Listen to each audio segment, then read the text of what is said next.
धनवान सेठ अपनी पत्नी को घमंड से बोलता है, सुनो, इस शहर में मेरी इज्जत मेरे धन दौलत की वजह से है और लोग तुम्हें भी इज्जत मेरे नाम के पीछे देते हैं, तुम्हारी कोई अलग से पहचान नहीं है।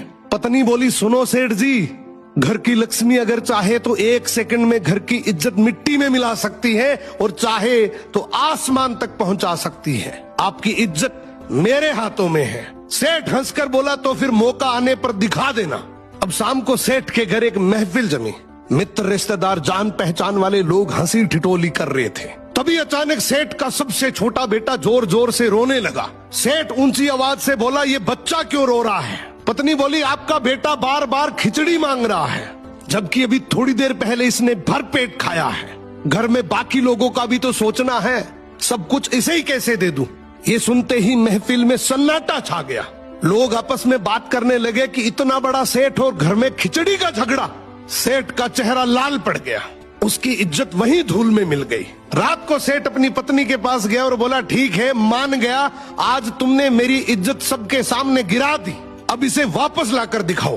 पत्नी बोली, मेरे लिए तो ये चुटकियों का खेल है, बस एक काम करना, उन सबको कल फिर से बुलाओ। अगले दिन फिर से महफिल जमी।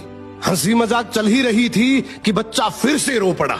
सेठ बोला, अब क्या हुआ? पत्नी बोली, फिर वही खिचड़ी की जिद। इस बार सेठ मुस्कुराकर बोला, तो फिर खिचड़ी लाकर दो, मैं अपने बेटे को हाथ से खिलाऊंगा और साथ में सभी मेहमानों को भी खिचड़ी परोस दो। पत्नी ने तुरंत रसोइयों को आदेश दिया, बड़े ठाट बाट से हांडियां लाई गई, मेहमानों को कटोरी में खिचड़ी परोसी गई। लेकिन वो साधारण खिचड़ी नहीं थी, उसमें केसर की खुशबू, बादाम, काजू, पिस्ता, किशमिश और घी की महक। ये खिचड़ी नहीं बल्कि एक शाही व्यंजन था। सभी मेहमान एक दूसरे को देखकर सोचने लगे, इनके घर की खिचड़ी ऐसी है तो इनके भोजनों का स्तर कैसा होगा।